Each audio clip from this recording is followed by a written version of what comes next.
Chegamos então na nossa última palestra. Na última palestra desse acampamento, né? Muita coisa aconteceu aqui, não foi, gente? Muita coisa, muitas emoções, né? Muitas emoções. O Senhor caprichou, não foi, Adriana? Falei, Senhor, a gente ora, né? Senhor caprichou. Nós refletimos sobre o medo de homens, o medo do futuro, por que podemos confiar em Deus. E para tudo isso que a gente viu até aqui, a gente viu que só tem uma solução, né? Graças a Deus, tem um remédio, tem uma solução, que é o temor do Senhor. Nós vimos que para substituir os nossos medos, para substituir o medo de homens, o medo do futuro, nós precisamos substituir esse temor pelo temor correto, que é o temor do Senhor. E que nós precisamos confiar no Senhor. E hoje nós refletimos sobre por que nós podemos confiar no Senhor. Nós vimos que é porque Ele é santo. Porque Ele é santo, basta.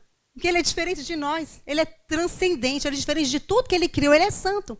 Ele é Deus. E por ser Deus, Ele é infinitamente diferente de nós. Tem um abismo entre criatura e Criador. Incomparável. E quando nós o conhecemos verdadeiramente, não há outra resposta, senão um temor reverente por quem Deus é. Não tem como a gente fazer de outra forma. O temor do Senhor, a gente viu que é o antídoto para uma vida sem medos, para nós vencermos os nossos medos. Nós temos uma esperança. Se a pessoa fosse embora e falasse assim, não tem solução, né? Nós temos uma esperança. Conversava à tarde, a minha irmã falou para mim assim, tem tantos outros medos, né? Tem tantos outros medos. A gente falou sobre poucos medos. Tantos outros. Falei, não tem muito pouco não. Tem ali um muralzinho cheio ali de medo. Mas eu queria parafrasear Calvino, né?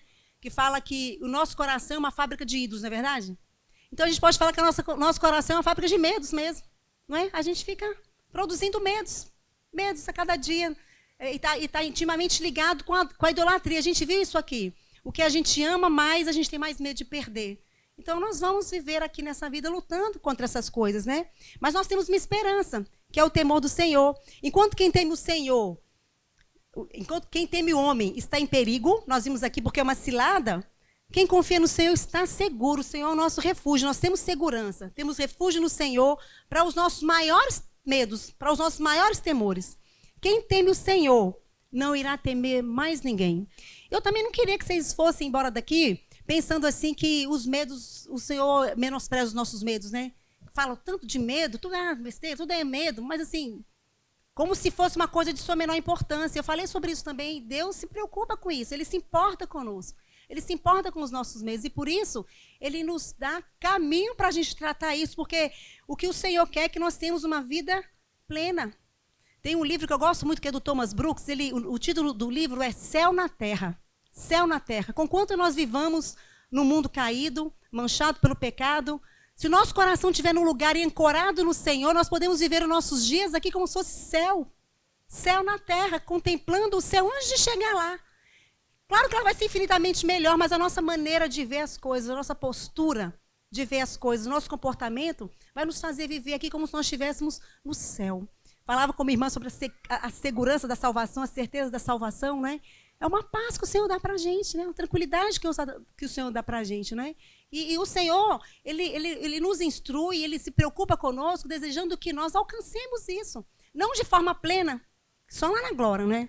Mas que a gente cresça cada dia mais nesse conhecimento. E a gente muito falou do temor do Senhor. O que é o temor do Senhor? O que é o temor do Senhor? Então, eu queria refletir um pouquinho hoje sobre o que é o temor do Senhor. A gente não vai também esgotar esse assunto. A gente vai falar um pouco sobre um artigo até que era a Bíblia da Reforma. Tem um artigo bem legal lá sobre o temor do Senhor. Peguei algumas coisas de lá. E, ao final, a gente vai pensar em 2 atitudes práticas para a gente desenvolver o temor do Senhor, para a gente concluir.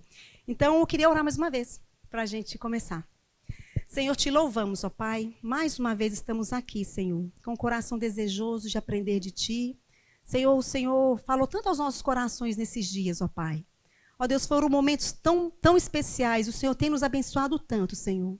O nosso coração, ó Deus, é temeroso, nós somos falhas, mas nós reconhecemos que dependemos do Senhor. E a nossa oração nessa noite é que o Senhor nos ensine, ó Pai, a temê-lo, ó Deus, que o Senhor nos ensine a crescer no temor do Senhor, dia após dia, para que nós possamos ter uma vida aqui plena, até um dia que o Senhor nos chamar para estarmos contigo, Senhor. Em nome de Jesus. Amém. O que é então o temor do Senhor? Na Bíblia, muitos versículos, tanto no Antigo Testamento quanto no Novo Testamento, nos chamam a temer a Deus e nos dizem que o que é esse temor a Deus. Muitas vezes a gente pode pensar que o temor do Senhor é algo muito relacionado com o Antigo Testamento, né? Mas a gente vê também no Novo Testamento muitos versículos que falam sobre o temor do Senhor. E conquanto na frase temor do Senhor, temor de Deus, né?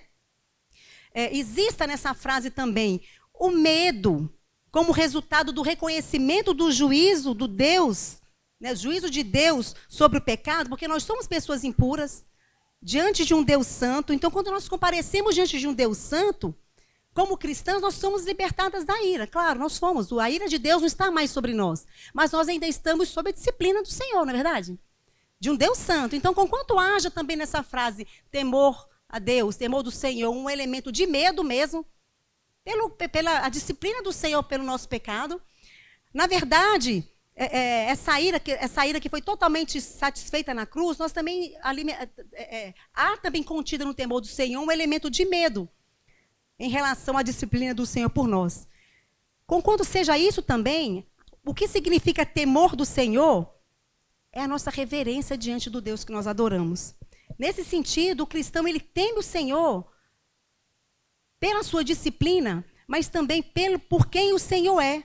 Deus opera a sua salvação, a gente lê lá na palavra de Deus, em Filipenses 2,12, que Deus opera a sua salvação com temor e tremor. Enquanto nós vivemos aqui como peregrinas nessa vida, nós vamos ter temor do Senhor, medo da sua disciplina, mas o que eu quero chamar a atenção para a gente aqui nessa noite é esse temor reverente que nós devemos desenvolver do Senhor. Esse temor diante de um Deus que é santo, diante de um Deus que é totalmente santo. Então, em essência, quando a gente vai falar agora aqui sobre o temor do Senhor, e em essência o que significa, né,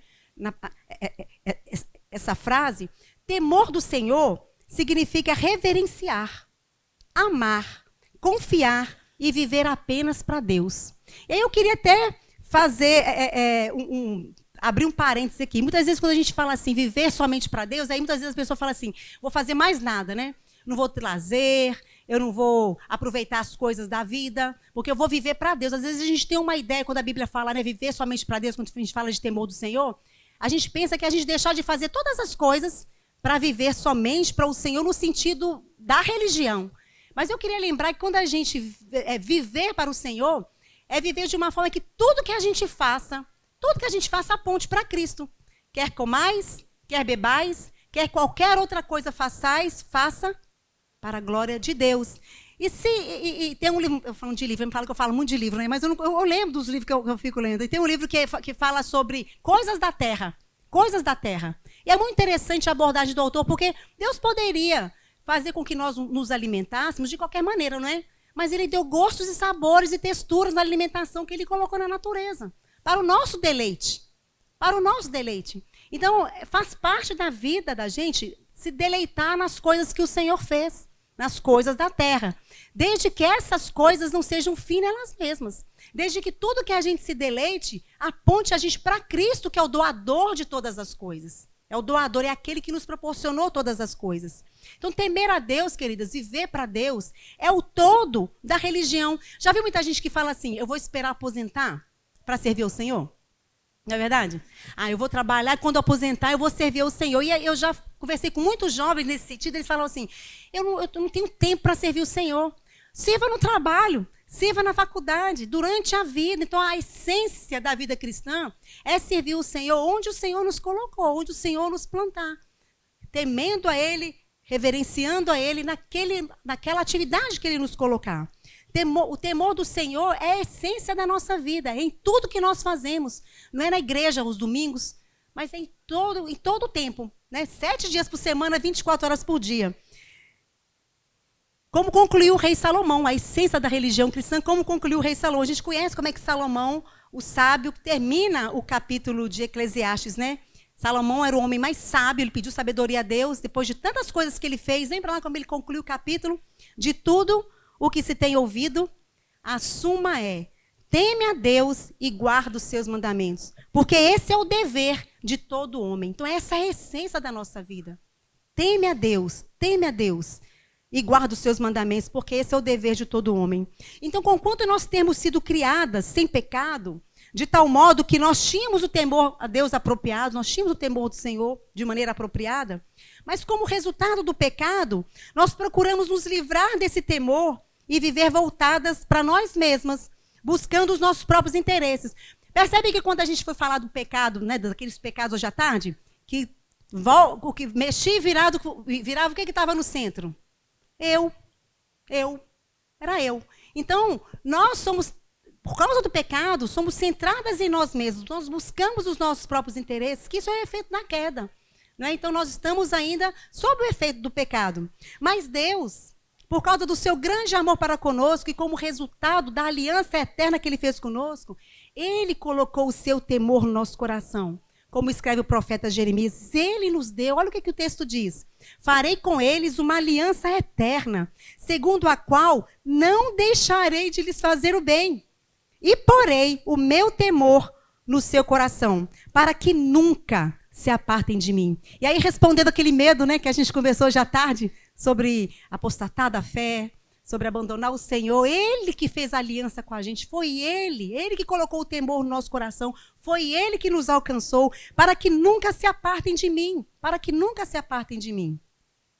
Então, se por um lado, queridas, a gente viu aqui, muitas coisas eu vou repetir, a gente está aqui consolidando muitas coisas que a gente viu, não é? Porque é muita informação, se eu falar um monte de coisa e não voltar, né?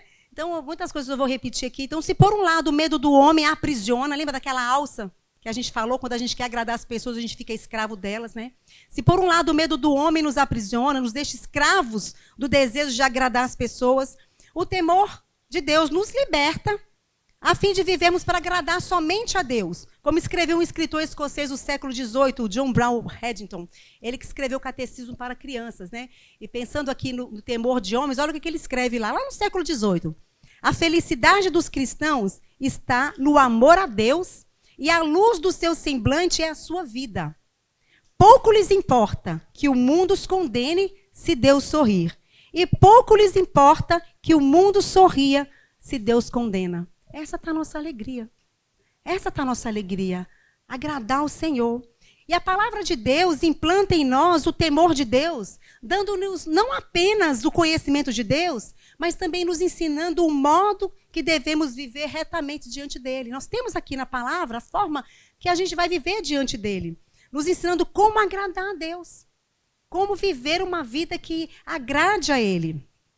E aí eu queria falar algumas coisas em relação ao que é o temor de Deus, então, propriamente dito, né? O verdadeiro temor a Deus significa, em primeiro lugar, que nós o respeitamos e o reverenciamos como Deus Santo.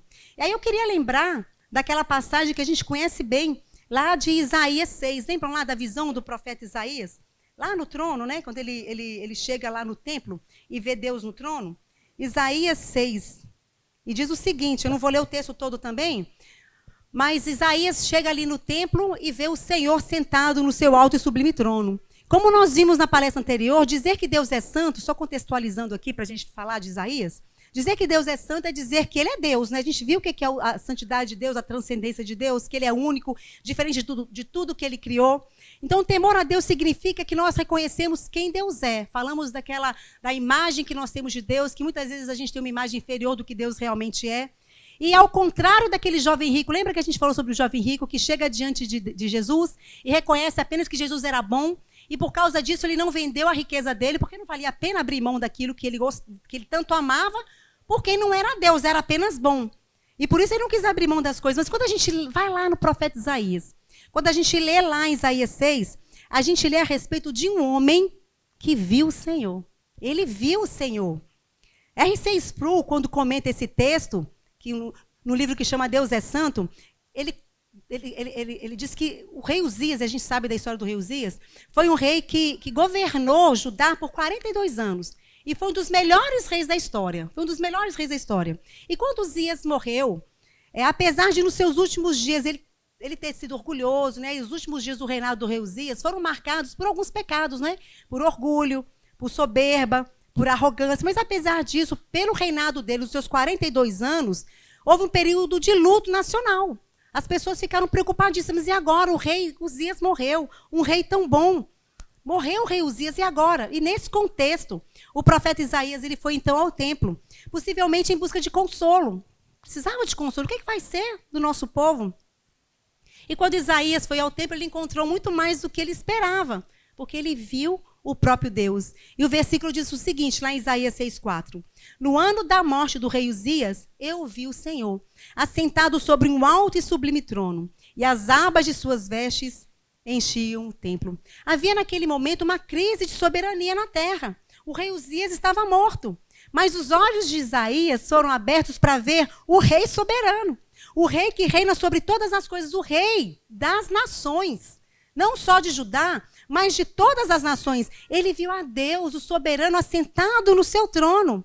E o versículo 3, fala que a chave aqui desse texto, é a canção dos serafins, revela que a impressionante mensagem que aqueles serafins queriam passar, que é o ponto crucial desse texto. Os serafins exclamavam, né, cantavam, Santo, Santo, Santo é o Senhor dos exércitos. Toda a terra está cheia da sua glória. Se a gente for ler a Bíblia de Gênesis a Apocalipse, a gente não vai achar em nenhum outro lugar das Escrituras algum atributo de Deus elevado ao terceiro grau assim. Nenhum atributo de Deus. Indicando que ele é santíssimo. Talvez se a gente fosse ter uma palavra no português que ele é santitíssimo. Ele é santo, extremamente santo. Único, que ele é Deus. Nenhum atributo de Deus foi falado dessa forma, que ele é bom, bom, bom, que ele é amor, amor, amor. Mas nós lemos que ele é santo, santo, santo.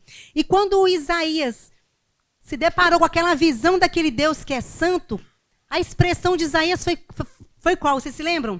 Ai de mim, estou perdido, porque sou homem de lábios impuros, habito no meio de um povo de impuros lábios, e os meus olhos viram o Senhor, o Rei dos Exércitos. Quando Isaías, então, querida, se deparou com o Senhor, bastou um vislumbre daquele Deus que era santo para ele ver a si mesmo, para ele reconhecer quem ele era, que ele não era digno, que ele era um pecador, para ele reconhecer que na presença daquele que é santo, ele não era absolutamente nada, pela diferença que existe entre Deus e a criatura. Então, no instante, Isaías era um homem bom. Mas no instante que Isaías, e muitas vezes a gente se considera boa, né? Que aí a gente começa a se comparar com outras pessoas. Aí eu me comparo com a pessoa da igreja, eu me comparo com uma amiga, eu me comparo com outras mulheres. Aí a gente fica assim, eu não sou tão ruim assim, né? Eu sou até boazinha.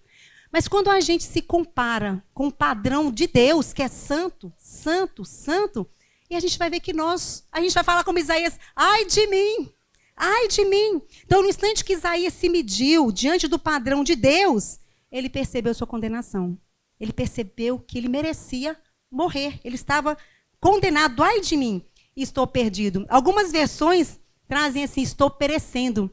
Aí Spru fala que a ideia é como se ele estivesse desintegrando ali, na presença daquele Deus que era santo. Então, pela primeira vez, Isaías entendeu quem era Deus. Quem era Deus? Naquele momento, ele reconheceu quem era Deus. E naquele mesmo instante, queridas, ele entendeu quem ele era. Quando nós nos aproximamos do Senhor e conhecemos o Senhor como ele verdadeiramente é, aí nós entendemos quem nós somos. Nós sabemos quem nós somos. Quando reconhecemos que estamos diante do Deus Santo, a nossa reação é reconhecer, sim, quão pecadoras nós somos diante de um Deus Santo. Mas, em segundo lugar, o temor a Deus significa também viver no perdão dos pecados oferecidos pelo Evangelho de Cristo.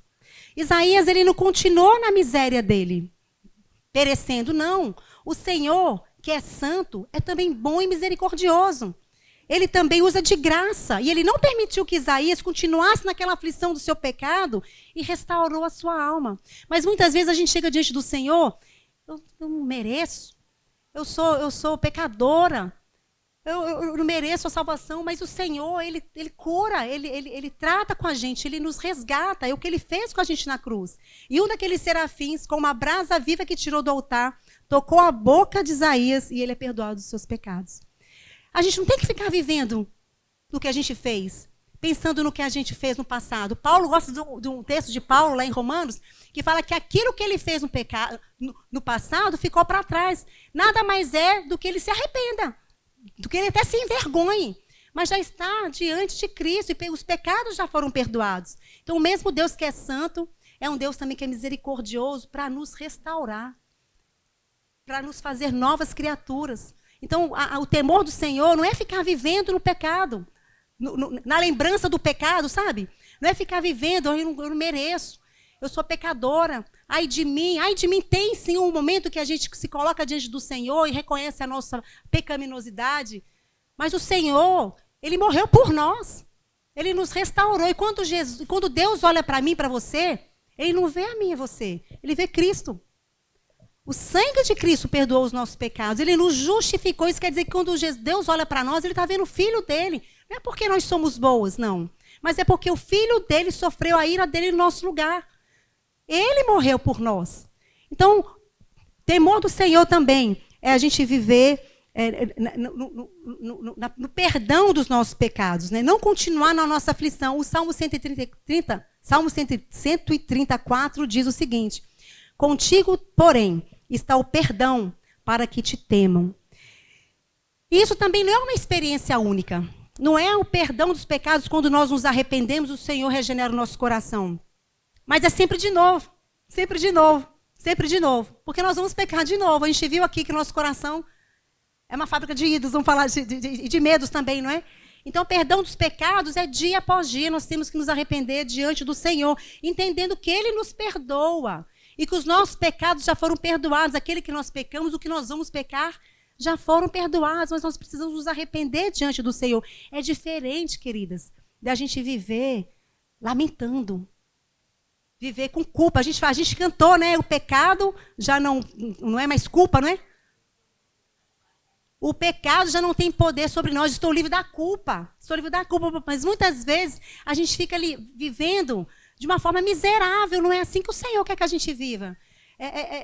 Crendo no poder restaurador de Jesus na cruz por nós. Segundo Paulo, viver no perdão dos pecados envolve buscar a purificação dos nossos pecados dia após dia.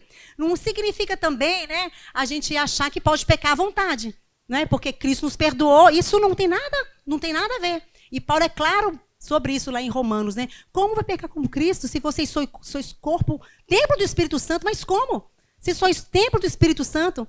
Então, precisamos nos arrepender dos nossos pecados, entender que Cristo nos perdoou e temer o Senhor é viver no perdão dos pecados. Tendo, pois, ó amados, tais promessas, purifiquemo-nos de toda impureza, tanto da carne quanto do Espírito, aperfeiçoando a nossa santidade no temor de Deus. E eu gosto muito, queridas, do equilíbrio que o apóstolo Paulo traz para a gente, quando a gente fala da santificação, quando a gente fala de buscar o temor do Senhor, da responsabilidade do homem e da soberania de Deus.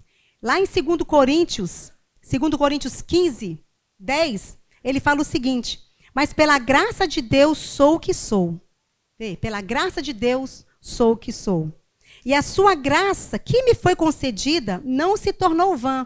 Antes, trabalhei mais, muito mais do que todos eles. E aí ele conclui assim: todavia, não eu, mas a graça de Deus comigo. Esse é o equilíbrio. É o perfeito equilíbrio que a gente tem que entender do nosso trabalho, mas da graça de Deus, do Espírito Santo de Deus na nossa vida. O temor do Senhor nos leva a nos arrepender dos nossos pecados, confessando diante de Deus que Ele é santo. E em terceiro lugar, temer a Deus significa verdadeiramente odiar o pecado e fugir dele. Fugir, não é só odiar, fugir dele. Fugir do pecado. Provérbios 8:13 explica: o temor do Senhor consiste em aborrecer o mal, a soberba, a arrogância, o mau caminho e a boca perversa. Eu os abomino. Fugir do pecado. Em quarto lugar, temer a Deus verdadeiramente significa adorá-lo como Ele nos instruiu a fazê-lo. E a gente vê vários versículos na palavra de Deus, vários textos da palavra de Deus, nos ensinando como nós devemos adorá-lo. E um deles é assim: porém eu, pela riqueza da tua misericórdia, entrarei na tua casa e me prostrarei diante do teu santo templo, no teu temor. Salmos 5:7. Não adianta nós querermos achar que nós podemos adorar o Senhor do jeito que nós queremos. Né? A gente conhece a história que ofereceu o fogo estranho no altar do Senhor. Me lembra do nome? Nadab e Abiú. Nadab e Abiú, né? Eles acharam que eles podiam adorar o Senhor do jeito que eles queriam. E é o que a gente mais vê por aí hoje, né? Adorar o Senhor importa. Onde tem o Espírito do Senhor, a liberdade. Um versículo totalmente fora de contexto, né? Não é esse o sentido. Devemos adorar o Senhor como Ele quer ser adorado. Por isso que Ele deixou para a gente, queridas, os 10 mandamentos, por exemplo. Porque Ele nos diz como Ele quer ser amado. Ele nos ensina como Ele deve ser amado. Eu sou casada há 24 anos com o Aristeu, né? Como é que eu vou amar o Aristeu sem conhecê-lo? Se eu não souber o que ele gosta, como que eu vou amar o Aristeu? E é assim que o Senhor faz conosco. O Senhor nos ensina a amar. Nós perdemos, por causa da queda, a habilidade natural de amar o Senhor. Nós não sabemos. Mas Ele nos instrui em sua palavra como nós devemos amá-lo ali nos 10 mandamentos, nas 10 palavras. Por isso, recebendo nós um reino inabalável, tenhamos a graça pela qual sirvamos a Deus de modo agradável. Às vezes a gente vai nas igrejas, né? E aí o pessoal fala, vocês não gostei do louvor, não é? Ah, esse louvor tá ruim, não gostei do louvor. Mas o louvor é para quem? O louvor é para quem? Não é? De modo agradável. A Deus. É a Deus. É a Deus que nós estamos prestando. Não gostei do culto. Vocês ouviram falar assim? Não gostei do culto hoje. O culto é para Deus. É um serviço a Deus. Então nós devemos adorá-lo como Ele requer ser adorado. Não devemos fazer de conta que a gente sabe fazer isso por conta própria. Porque nós devemos temê-lo. Não devemos achar que nós sabemos como agradar o Senhor. Ele diz como Ele quer ser agradado na sua palavra. No entanto, Ele não nos deixou no escuro, não é? Ele nos deu a instrução na sua palavra. E a Bíblia nos instrui claramente, precisamente, como nós devemos nos aproximar dele. De que maneira nós devemos nos aproximar dele. Em quinto lugar, temer a Deus verdadeiramente, queridas, e aí tem muito a ver do que nós conversamos aqui hoje à tarde, significa que nós não prestamos para esse mundo. Como Noé. Lembra de Noé? Noé foi taxado de louco. E muitas vezes eu acho que algumas aflições, alguns medos do nosso coração, é que a gente quer se encaixar nesse mundo. A gente quer se encaixar nesse mundo de alguma forma. Aí a gente fica com medo. Não é? A gente quer ter um grupo, a gente quer ser aceito, a gente quer se encaixar. E cada dia que passa, como a gente tem visto o mundo louco que está, a gente não vai se encaixar nesse mundo, porque nós não somos desse mundo. Nós não somos daqui. Nós lemos lá em Hebreus 11:7, Noé, divinamente instruído acerca dos acontecimentos que ainda não se viam, e sendo temente a Deus, aparelhou uma arca para a salvação de sua casa. Ele foi criticado. Ele foi rechaçado, mas ele salvou a sua família. Ele salvou a sua família. Então, nós não somos desse mundo. Temer ao Senhor significa, queridas, que nós não vamos nos encaixar nesse mundo, porque nós somos peregrinas aqui. Nós somos peregrinas. A nossa vida aqui é de peregrinação. A gente não tem casa aqui. Né? Nossa casa é lá na eternidade. Conquanto que nós temos nosso mandato cultural, precisamos cuidar, né? Trabalhar, exercer a nossa vocação, servir aos outros, servir a sociedade. Mas nós somos peregrinas aqui, nós não vamos nos encaixar nesse mundo. Nós vamos ser chamadas de loucas, extraterrestres, alienadas, né? Retrógradas. Quem nunca foi criticado assim no trabalho? Algumas vezes eu comento algumas questões, nem comento mais, né? Não comento mais. Assim, você é de que planeta? Se aí você acha que isso é virtude? Aí eu, sabe? Nós vamos ser taxadas dessa forma, porque a vida do cristão é na contramão da sociedade, que chama de mal o que Deus diz que é bom e de bom o que Deus diz que é mal. E a gente estava conversando hoje, né, que os dias estão muito maus, né, que as coisas estão muito más. Mas a gente lê Paulo falar isso lá em Romanos há quanto tempo? Transformaram a verdade de Deus em mentira. Em mentira. Isso sempre aconteceu, não é? Então, nós não somos adequadas a esse mundo. E por último, queridas, temer a Deus verdadeiramente significa que nós vamos desejar conhecer a Deus melhor. Lemos lá em Provérbios 1:7 que o temor do Senhor é o princípio da sabedoria. E quanto mais nós o conhecemos, mais nós sabemos que ainda é pouco. Não existe ninguém que fala assim, eu conheço muito o Senhor. Não tem. Porque quanto mais a gente conhece o Senhor, mais a gente acha que nem arranha a superfície. Como nós vimos aqui que ele é infinito, né? Grande é o Senhor e muito digno de ser louvado. A sua grandeza é insondável. A sua grandeza é insondável. Salmo 145:3. E a gente está chegando aqui no final do nosso acampamento e fomos confrontadas de várias maneiras nesses dias, ao longo desses dias. Muito mais do que a gente imaginava, né? muito mais do que a gente imaginava. E eu creio que todas nós, depois que nós ouvimos aqui, ficamos ainda mais conscientes da nossa tendência de medos. Tem muitos medos que a gente nem imaginava que tinha. Não é? Que a gente cascavilhou lá o nosso coração e viu que realmente a gente tem certos medos que era desconhecido. Por isso que o salmista ora assim, sonda-me, ó Deus, e conhece os meus pensamentos. Vê se há em mim algum caminho mal, porque a gente não consegue ver sozinho. Vê se há em mim algum caminho mal e guia-me pelo caminho eterno. Sonda-me, ó Deus, né? Então a gente não consegue perscrutar as profundezas da nossa alma, né? Então muitas coisas que a gente não era consciente, nós ficamos conscientes aqui. E vimos que nós podemos confiar num Deus que é santo. E como cristãs, eu creio que, assim como eu, todas nós desejamos de todo coração conhecer o Senhor mais, ter uma concepção mais próxima de quem Ele verdadeiramente é, abrigar na nossa mente pensamentos de quem Deus verdadeiramente é, e jogar fora aqueles pensamentos rebaixados de Deus que a gente muitas vezes abrigou e substituir esses pensamentos por pensamentos verdadeiros, né? Pensamentos que glorificam ao Senhor, aprendendo a confiar nele, porque Ele é santo, porque Ele é Deus. E até gostaríamos, né? Eu gostaria muito de quando a gente fosse embora amanhã, almoçava, nem embora amanhã, quando saísse aqui, eu chegava em casa sem medo nenhum. Eu queria tanto, vocês queriam? Eu queria demais. A gente já fez um acampamento contra o medo, né? Workshop do medo. Então, está todo mundo treinado, então nós vamos chegar, eu vou chegar em Recife, vou ter medo de ir embora, tudo embora. Eu gostaria, mas não é assim que a vida cristã funciona, né? Não é assim. Deus resolveu nos santificar de uma forma que Ele escolheu, que é dia após dia, paulatinamente, crescendo no conhecimento dEle. Mas sabemos que a gente não vai chegar na nossa casa dessa forma, confiando totalmente no Senhor e nutrindo por Deus um verdadeiro temor reverente. Isso aqui é só uma superficiezinha para a gente continuar perseguindo esse caminho dia após dia.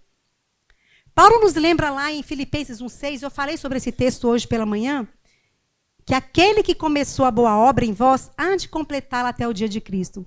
Eu queria que vocês lembrassem desse versículo. Quando a gente foi embora, e aí quando aquele medo que você achava que estava resolvido, aí de repente ele aparece lá no seu coração, não é possível que eu vou cair nesse medo de novo. Que vocês se lembrassem desse versículo, que o Senhor que começou a boa obra em nós, há de completá-la até o dia de Cristo. E ele não nos deixa à deriva, Ele não nos deixa sozinhas, Ele não nos deixa por conta própria. Deus, queridas, amorosamente, pacientemente, graciosamente nos instrui, Ele nos ensina a temê-lo. A gente vai desobedecer, a gente vai fazer errado, Ele vai ensinar de novo, vai pegar a gente pela mão e vai ensinar de novo, com paciência. E essa boa obra que está sendo feita em nós, resultará em um temor do Senhor completo, um temor do Senhor perfeito e repleto de alegria, só no dia de Cristo. Ele não vai ser completo aqui nessa vida ainda. Nós vamos crescer no temor do Senhor e aprender a temê-lo. Mas ele só vai ser completo no dia de Cristo, diante do nosso Senhor. Ali sim nós estaremos completamente livres do medo, completamente livres da ansiedade, completamente livres do pecado. Mas, queridas, Deus não simplesmente começa essa boa obra em nós. Ele continua essa obra. Ele leva essa obra adiante, dirigindo a nossa vida, como nós vimos, como aquele oleiro, né? Que vai formando barro, manipulando as nossas circunstâncias, como a gente viu que aconteceu aqui hoje, manipulando as nossas circunstâncias, ora nos restringindo, ora nos impulsionando. Deus está trabalhando na nossa vida. E as três pessoas da Trindade, santa e bendita, estão envolvidas no nosso processo de santificação, estão envolvidas nessa boa obra que o Senhor está fazendo na nossa vida. O Pai inicia, Deus Filho a realiza concretamente e torna tudo isso possível pelo Espírito Santo. A Trindade santa e bendita está trabalhando em nossa vida, aplicando essa obra na nossa vida. O Deus triuno é autor dessa obra e Ele está pessoalmente envolvido em todo esse processo, trabalhando individualmente com cada uma de nós de maneira particular. Ele sabe o que cada uma de nós precisa. E nós vamos crescendo, queridas, não é à toa assim, não somos largados. Meu pastor fala lá, a gente não cresce igual batata. Mas a ilustração que Deus dá é como ramos de uma videira. Já viram como é que é uma videira? Ela é dirigida. Né? Ela é dirigida para crescer na direção que o agricultor quer. E é nessa direção que nós crescemos no temor do Senhor, nessa direção que o nosso agricultor está determinando na nossa vida. E nós devemos buscar esse crescimento, como a gente leu aqui que Paulo faz, sabendo que, por mais que nós nos esforcemos, ele não se dá pela força do nosso próprio braço. Nós só crescemos no temor do Senhor porque o Espírito Santo opera na nossa vida. Porque o Espírito Santo atua em nós, por causa da graça de Deus em nossa vida. Eu gosto muito de uma frase de Agostinho, ele fala assim: Deus nos dá aquilo que ordena. Deus nos dá aquilo que ele ordena. Tudo que nós precisamos para uma vida de piedade já nos foi dada, a gente lê lá em Pedro, já nos foi dada. Então, Deus nos dá aquilo que ele mesmo requer de nós, ele nos dá condições de crescer. Deus nos deu os meios de graça para que cresçamos no temor dele. O culto público, a gente falou também, os sacramentos, a Santa Ceia, o batismo, a comunhão dos santos, a confissão e a oração são meios de graça que Deus nos dá para crescermos no temor do Senhor. Mas eu gostaria, finalizando aqui, de falar só de 2 desses, que é a oração, 2 meios de graça específicos para a gente lutar e crescer em relação, lutar contra os nossos medos e crescer no temor do Senhor, para que a gente possa um dia, lá na glória, até lá, termos uma vida cada dia com menos medo e mais temor do Senhor, que é a confissão, é a oração e a leitura da palavra. Quando os nossos medos, queridos, nos assolarem, isso vai acontecer com a gente, né? Ao longo da nossa vida, em vez de a gente dizer para nós mesmas que é razoável sentir medo naquela situação, a gente reconhecer mesmo que a gente está com medo. E eu sou mestre em fazer isso, né? Eu sou mestre em fazer isso. Eu falo que dar os exemplos ruins da gente pode, né? Quando eu estou com medo, porque às vezes meu filho inventa umas peladas que chega em casa meia-noite e meia, pelada 10h30, chega em casa, ainda vai comer, aí chega em casa 1h30 da manhã, e eu fico achando normal, né? Não, afinal de contas, Recife é tão violento, né? Eu posso me descabelar e ter medo, né? E a gente fica minimizando os medos da gente, né? E às vezes ele em vez de ir para a academia perto de casa, ele resolve para uma academia lá no outro lado da cidade, 10 horas da noite, sabe? E não, mas eu tenho razão de ter medo, de descabelar. Então, em vez da gente ficar minimizando os nossos medos, tentando convencer o outro e a gente mesmo que os nossos medos são normais, a gente tem a tendência de minimizar, né, os nossos medos, os nossos pecados. Ed Welch diz que, naquele livro que eu falei, quando as pessoas são grandes e Deus é pequeno, que ao contrário disso, de tentar minimizar e tentar justificá-los, a gente deve descobrir mais deles. Cascavilhar o coração. Por que eu estou sentindo esse medo aqui? O que está por trás disso? Recife é violento, mas o que está lá no fundo do meu coração? O que está lá dentro? Expor os nossos medos à luz do dia. Porque quanto mais nós descobrimos o nosso medo, nós seremos abençoadas quando nós ouvimos palavras do nosso Senhor de paz e de conforto. Quanto mais nós nos expusermos diante do Senhor. Jonas Madureira, em um de seus sermões, e eu acho interessante que ele fala sobre orações sujas. Já ouviram Jonas Madureira falar? Fala que a gente deve fazer orações sujas. E quando a gente ora aqui, né, no culto, né, na reunião das mulheres, na reunião de oração, ou aqui no acampamento, são orações bonitas, né, limpas. Ele fala assim, orações limpas, né? Senhor, né, poderoso, abençoa. Mas que as orações sujas, queridas, são aquelas orações que a gente faz só eu e Deus ali. Lá no meu quarto, sabe? Só quando a gente está sozinha diante de Deus. Só diante do Senhor, só eu e o Senhor. Que a gente derrama o coração diante do Senhor, confessando a Ele os nossos pecados, nossos medos, nossa falta de confiança. Senhor, eu falo que confio em Ti, Senhor, mas na verdade eu não confio, não.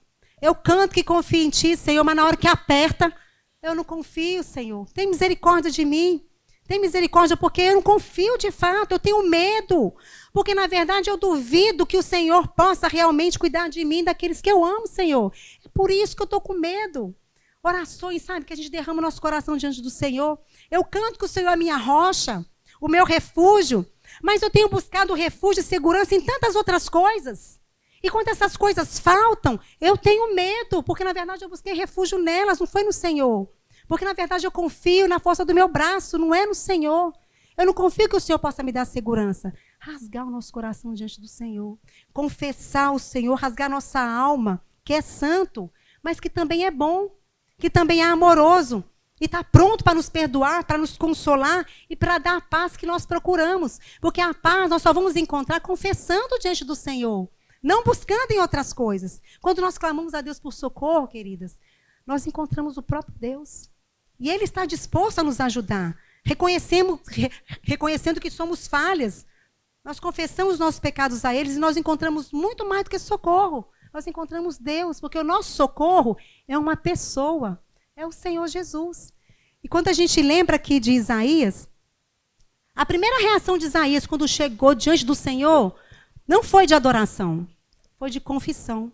Ai de mim, ai de mim, ai de mim que estou diante de um Deus que é santo e sou pecador. Chegar diante do Senhor, a nossa postura é de confissão. E a gente lembra também de Pedro, né? O apóstolo Pedro ficou tentando pescar a noite toda. Lembra da história de Pedro? O mesmo Deus lá de Isaías, né? Lá no Novo Testamento agora. Verbo encarnado. Pedro tentou pescar a noite toda e Jesus fala para Pedro, lança as redes. Pedro lançou as redes. E da mesma forma que ele fez as codornizes alimentar o povo lá em Israel, lá no deserto, ele fez os peixinhos entrarem nas redes. E eram tantos peixes que a rede começou a se rasgar. Qual foi a reação de Pedro? Afasta de mim, Senhor, que eu sou pecador. Porque ele reconheceu a presença de Deus ali. Quando nós estamos diante do Senhor, a nossa primeira reação é confessar os nossos pecados. Abrir nosso coração diante do Senhor. Não só a oração, queridos, e a confissão, para nós crescermos no temor do Senhor, mas para crescer no temor do Senhor, nós precisamos nos debruçar na palavra de Deus, para conhecê-lo. Deus se revela em sua palavra. Tem uma frase que é muito verdadeira, que é conhecê-lo é amá-lo. E eu estava até falando com Débora hoje sobre a Cláudia Lott, né, que eu assisti um podcast de Cláudia Lott, sobre amar, é conhecer para amar. Nós amamos aquilo que nós conhecemos. Vocês já pararam para pensar, alguma matéria na escola, vamos lembrar aqui para as mais novas aqui, né? E as mais velhas que se lembram. Aquela matéria que a gente não gosta de jeito nenhum, que a gente não gosta. Quando a gente começa a estudar e começa a saber, o que a gente faz? A gente gosta. A gente começa a amar, não é verdade? Nós começamos, eu não suportava a geometria plana quando eu estava no ensino médio. Eu ia reprovar em geometria plana. Se eu vou aprender, vou aprender. Comecei a ficar amei geometria plana. Até hoje eu gosto de geometria plana. E com o Senhor não é diferente. Quanto mais nós conhecemos o Senhor, mais nós vamos amá-lo, porque Ele é santo. E mais Ele vai se revelar a nós. Então o nosso temor do Senhor ele vai crescer exponencialmente quanto mais nós o conhecemos. Romanos 12:2 diz que somos transformadas pela renovação da nossa mente. Nós passamos a compreender quem Deus é e somos transformadas pelo conhecimento que nós temos dele. As nossas afeições se desapegam das coisas inferiores, se desapegam das coisas desse mundo e se apegam a ele que é santo, que é Deus. Porque quando conhecemos, queridas, quando nós o conhecemos, sabe qual vai ser o nosso desejo? Contemplação. Contemplação, e nós vamos querer contemplá-lo. Porque ele é maravilhoso, ele é incomparável. Nada será mais grandioso do que ele. Nós seremos transformados. Nós estamos sendo, queridas, lembrem-se disso. Nós estamos sendo transformadas de um nível de glória para outro.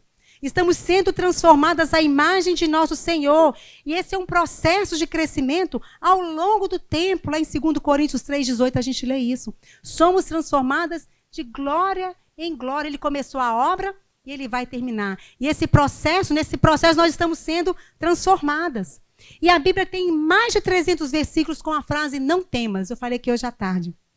E eu acredito que isso é um indício de que o Senhor não ignora os nossos medos. De que ele se importa. Que ele não despreza os nossos medos. Mas ele quer nos livrar deles. Lemos lá em Isaías 41:10. Não temas, porque eu sou contigo. Não te assombres, porque eu sou o teu Deus. Olha o que ele fala. Nosso Senhor falando com a gente. Eu te fortaleço. Eu te ajudo. E te sustento com a minha destra fiel. É o Deus Santo que está falando isso para a gente. É o Deus Todo-Poderoso. E esse texto de Isaías, se a gente for ler esse texto de Isaías, esse texto aponta para a soberania de Deus. E então, bem no meio do texto, o Senhor nos lembra de que Ele não é apenas soberano, mas que Ele também é bom. Lembra dos atributos de Deus? Que eles não são separados, que Deus é todos os seus atributos, né? Eles não são separados. Ele é o nosso Deus. Eu sou o teu Deus. Ele é o nosso Deus. Ele tem um relacionamento pessoal conosco. E por isso Ele nos ama. E por isso Ele se importa conosco. Deus deseja que o seu povo, herdeiros da promessa, saibam que a sua palavra não muda. Nunca falha. E outra vez, mesmo texto de Isaías 41, lá no versículo 13, ele fala de novo, não temas. E aí no versículo 14, ele fala de novo, Não temas. Não temas as ameaças do inimigo. Não duvides da promessa de Deus. Eu sou contigo. Não te assombres com o poder dos que estão contra ti. Não te assombres com seus medos. Eu sou contigo, porque eu sou o teu Deus. Eu estou do teu lado. Está fraca? Eu te esforço. Está sozinha? Sem amigos? Eu te ajudo. Na hora da necessidade, eu estou contigo. Está pronta para cair? Prestes a cair? Eu te sustento com a minha destra fiel. Aquela mão direita que está cheia de justiça, pronta para te recompensar. Te tomo pela tua mão direita. Eu vou de mãos dadas contigo. Eu sou teu Deus. Deus nos tomará pela mão como nosso guia para nos conduzir em nosso caminho, no meio dos nossos medos, nos livrando deles. Ele vai impedir as nossas quedas. Ou ele vai, muitas vezes, nos ajudar a levantar quando nós estivermos caídas. Ele é o nosso Deus. Quando estivermos fracas, ele vai nos sustentar. E ele vai nos encorajar. E vai nos segurar pela mão direita. Como a gente lê lá no Salmo 73, 23, o Salmo de Asaf, que é maravilhoso. Asaf viu também o poder do Senhor. Asaf contemplou o Senhor. A gente conhece a história de Asaf, não é? Asaf estava preocupado com os inimigos, assolado porque ele teve inveja dos ímpios que prosperaram. Mas de repente a palavra de Deus fala, eu entrei na casa do Senhor e atinei para o fim deles. E aí ele viu quem era o Senhor e pôde contemplar o Senhor. Eu te seguro pela sua mão direita. Queridas, Deus disse várias vezes na sua palavra que ele vai silenciar os nossos temores. E aqui nesse texto de Isaías, Deus nos dá poderosos antídotos contra o temor. Né? Nós lemos isso, não temas, eu te ajudo, eu te fortaleço, estou contigo. Mas além disso, pelo seu Espírito, ele vai dizer isso também aos nossos corações. Não só na nossa mente, mas também aos nossos corações. E nos fará ouvi-lo. E ele vai nos ajudar. Não temas, eu sou contigo. Nós não precisamos ter medo, queridas. Deus está conosco. Então, quando o nosso medo do homem parecer maior que a nossa confiança em Deus, ou o nosso medo do futuro dominar nossos pensamentos e roubar nossa alegria, nós podemos ouvir a voz do nosso Deus dizendo: não temas, eu sou contigo. Não temas, eu sou contigo. E fazer aquilo que a gente falou hoje de manhã, né? Conversar com a nossa alma. Pregar o evangelho para a nossa alma. Eu conversava aqui hoje de manhã com algumas irmãs, e a gente tem mania de achar que o evangelho é só para descrente, né? Ah, o evangelho é para descrente. O evangelho é a vida do crente. Precisamos pregar o evangelho para nós mesmas todos os dias. Aprender com o salmista Davi, como ele fazia ali, conversar com a sua alma. E o Senhor é conosco. Os seus sentimentos, né, os nossos sentimentos, eles vão nos dizer para nós sentirmos medo. Não é? Sinta medo. A situação é difícil. Não tem saída. Não tem solução. Mas Deus vai dizer para a gente: não te assombres, porque eu sou o teu Deus. Essa é a frase que eu queria que vocês levassem hoje para casa. Eu sou o teu Deus. Não tem mais. Não tem mais. Está cansada? Eu te fortaleço. Está quase caindo? Eu vou te segurar. Caiu? Eu vou te ajudar a levantar. Você é minha filha amada, porque eu morri na cruz do Calvário. Vamos crescer, sim, no temor do Senhor, nas disciplinas espirituais, como Paulo nos ensina aqui, nesse perfeito equilíbrio entre a graça de Deus e nós também nos esforçando em aprender a conhecer o Senhor. Ele se revela na sua palavra. Então, quando o medo nos assolar, vamos para a palavra, porque é as promessas do Senhor que nos livram do medo. E o salmista, no Salmo 119, o Salmo 119 fala só da palavra do Senhor, né? E eu acho maravilhoso esse salmo, né? Palavra do Senhor, o tempo todo é sobre a palavra do Senhor. Mas interessante que no último versículo do Salmo 119, o salmista fala assim: ando errante como uma ovelha sem pastor. Procura o teu servo, porque não me esqueço dos seus mandamentos. A nossa tendência é desgarrar, mas o Senhor vai e nos traz de volta. Salmista Davi, foi a declaração dele no final do Salmo 119. Depois de tudo que ele falava da palavra do Senhor, ando errante como uma ovelha sem pastor. Procura o teu servo, porque eu não me esqueço dos teus mandamentos. Quanto mais nós, minhas queridas, quanto mais nós. Quando o medo nos assola, Senhor, procura a tua serva. Me traz de volta, me leva para o prumo. Estou com medo. Acalma meu coração, aquieta minha alma. E que a gente possa ouvir, não só na nossa mente, mas o Espírito Santo testificar no nosso coração: não temas, eu sou contigo. Que o Senhor nos abençoe, queridas. Que o Senhor nos faça florescer, frutificar na palavra dele. E a cada dia. E que a gente possa se ajudar, né? Eu estou indo para Recife, vocês vão ficar pertinho, não é? E como é bom estar junto, sabe? Porque aí você pega o telefone e fala assim, olha, não entendi nada do que aconteceu ali, não valeu, já estou com medo, vamos orar? Vamos fazer isso, sabe? Vamos ser, cada uma ajudar a outra. A Bíblia fala que o ferro com ferro se afia. Por isso que a comunhão dos santos é um meio de graça. Amizades bíblicas são meios para a gente crescer também no temor do Senhor. Então, quando eu apertar, sabe? Pega lá o telefone daquela amiga, falei que a Priscila falou tanto ali, mas ó, valeu de nada, estou com aqueles meios tudo de novo, vamos orar. Lê a palavra com ela, anota aí. Fala, lembra daquele versículo? Não temos, vai lembrar só disso. Não temos, não te assomos, não temos, não te assomos, eu sou contigo. Vamos fazer isso, nos ajudar uma a outra, para crescermos no conhecimento do Senhor. Eu falava lá na SAF, quando a gente estudava o livro do contentamento, e ao final do livro Mesmo do Coração, vamos ter um exército de mulheres destemidas. Mulheres destemidas porque têm o temor do Senhor, não porque somos superpoderosas, não, mas porque temos o temor do Senhor. Que a gente se ajude uma a outra a crescer no conhecimento do Senhor, a crescer no temor do Senhor. Que o Senhor nos abençoe. Eu vou orar mais uma vez. Senhor, te louvamos, ó Pai, pela tua palavra santa e bendita, Senhor. O Senhor sabe quão frágeis nós somos, quão necessitadas e carentes nós somos do Senhor, ó Deus, e como nós nos esquecemos, ó Pai, da tua palavra, Senhor. Ó Deus, em nome de Jesus, que o Senhor possa nos ajudar a guardar a tua palavra no nosso coração, que o Senhor possa nos ajudar a ancorar a nossa alma com a tua palavra, Senhor. Que o teu Espírito Santo nos lembre, ó Deus, de tudo que nós lemos, de tudo que nós estudamos. Que o teu Espírito Santo nos lembre da sua palavra na hora do medo, Pai amado. E que nós possamos ouvir o Senhor dizendo ao nosso coração, não temas, eu sou contigo, ó Deus. Nos ajude, Senhor amado, a ter uma vida plena no Senhor, ó Deus. A confiar totalmente no Senhor. Em nome de Jesus. Amém, Senhor.